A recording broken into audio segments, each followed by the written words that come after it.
Growing up, seeing all of these cartoon menaces, you don't expect their parents to be the problem.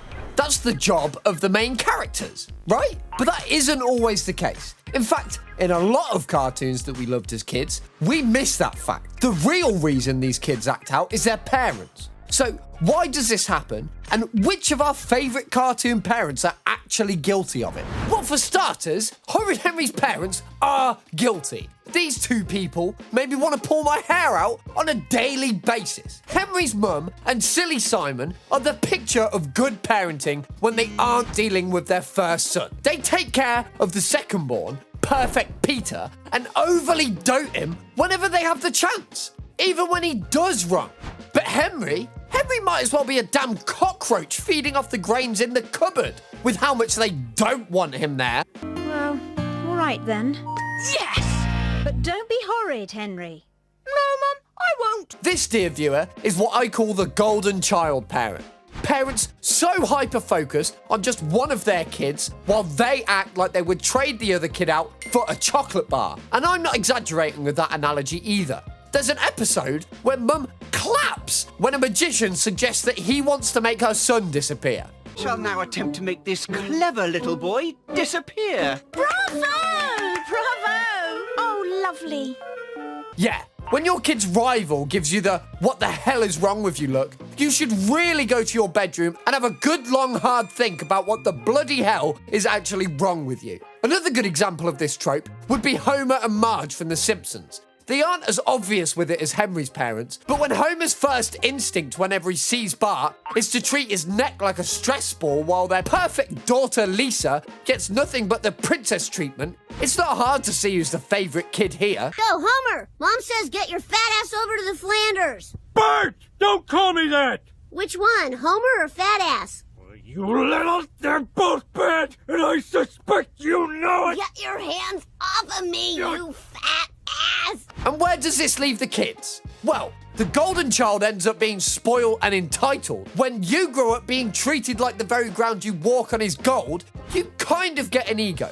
And the abused kid ends up bitter, angry, and screaming to the world that only thinks they are nothing but a problem to everyone for all the wrong reason.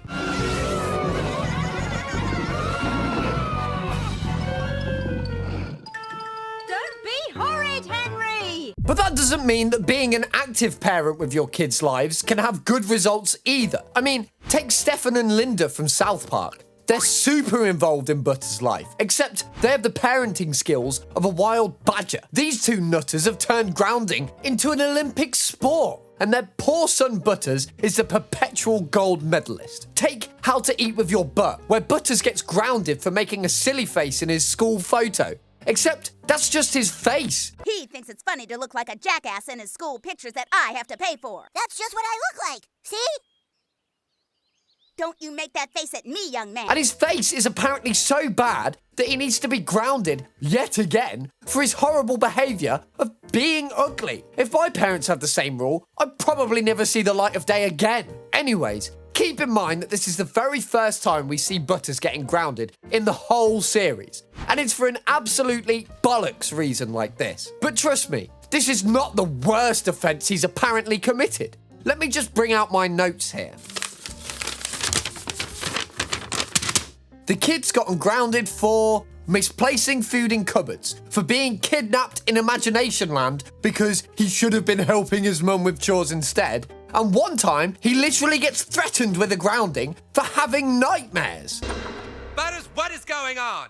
I just had a nightmare. Well, you better stop having nightmares or else you're going to be grounded. Yeah, sure.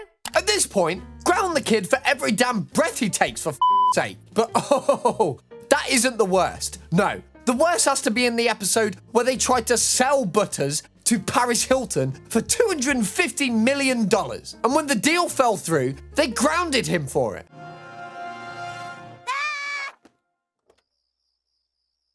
Mr. Biggles, come back! You better help me find him. I don't know what's worse in this situation. The child trafficking, the implication that Paris Hilton wanted to buy a child, or the crack that the South Park creators must smoke before scripting an episode. At this point, it would be a lot better for everyone involved if Butter's parents just took a long trip to Hawaii and never bloody came back. You know who they should learn from? Mr. and Mrs. Turner, two people who seem to view parenting as a cool pet project rather than an actual responsibility. The entire premise of Fairly Odd Parents is built on the fact that Timmy's life is so miserable from neglect and abuse that he qualifies for fairy godparents. And who's responsible for a large chunk of that misery? Well, actually, that would be the chainsaw flame-throwing creature of madness that is Vicky. But who hired Vicky after all? That's right, the Turner parents. I better call this babysitter. Hi, I'm Timmy Turner, and wouldn't eat your dinner? No. Parents gone to parts unknown? Yes. Be right there. Well, technically it was Timmy himself, but only after his parents basically abandoned him. I mean, the show's damn theme song starts with Timmy being kicked around by and yelled at by his parents and Vicky. They're so eager to get out of the house and away from the boy that they'll believe any excuse Vicky gives them, including that the song Icky Vicky is about pumpkins. What do you think that song was about anyway? Pumpkins? Yes. We have to get a message to Timmy and let him... And these types of parents don't even have to maltreat their kids directly either. Like in one episode, Mr. Turner forgot to feed Eddie, the family's pet gerbil, while Timmy was away at summer camp, resulting in Eddie's death.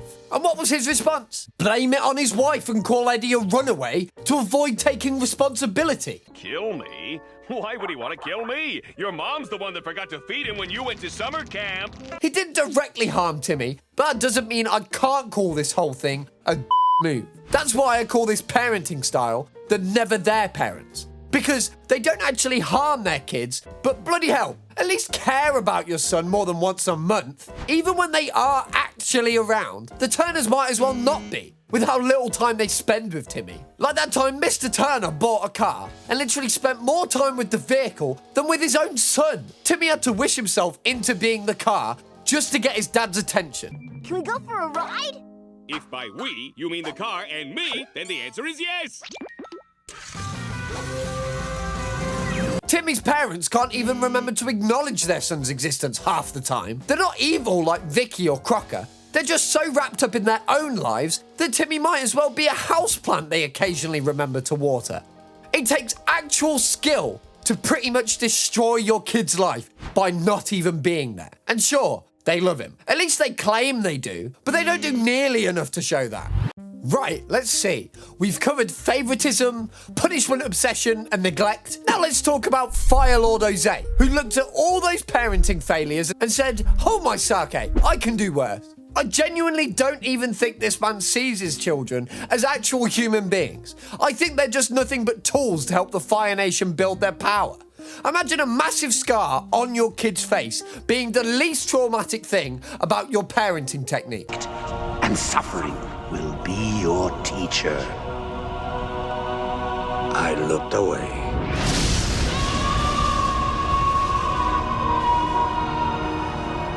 Both his kids are just entire psychological projects on their own. But let's try and look at them one at a time. Starting with the Fire Nation prince himself, Zuko. From the moment Zuko was born, Jose wanted to discard him because he apparently lacked that spark in his eyes. The man literally considered killing his own infant son before he wasn't immediately impressive enough. As punishment for trying to steal Iroh's birthright, Jose fully intended to go through with it until his wife Ursa intervened. Mom? Zuko, please, my love, listen to me. Everything I've done to protect you. And you'd think his daughter, Azula, who had the spark and several tons of crazy in her, would get the love of her father. Well, no. Not even slightly. Let's get it straight.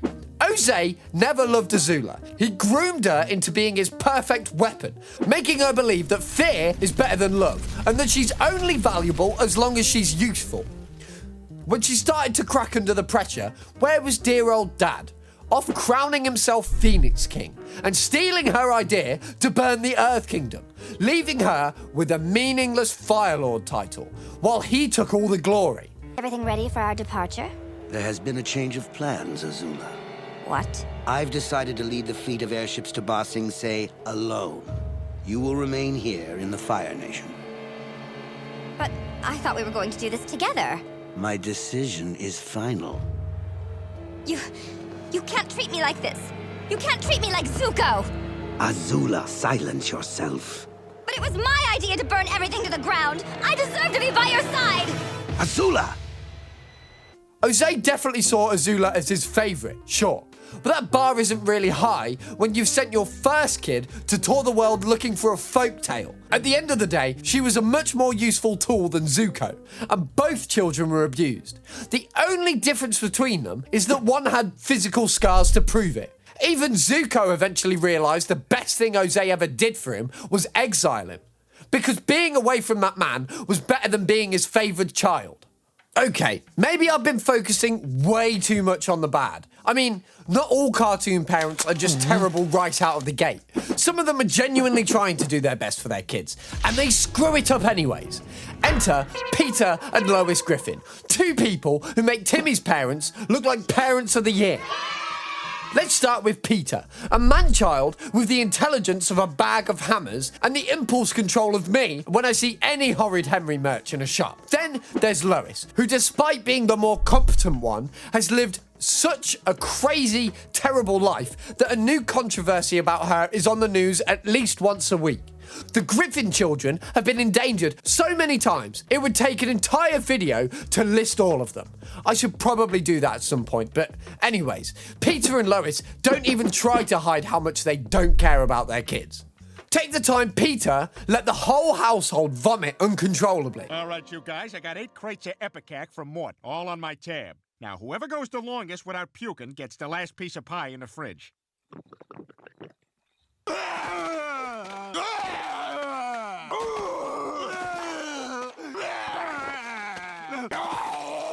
Get the phone. Call 911. Lois! And in that same episode, I kid you not, he literally sells Meg.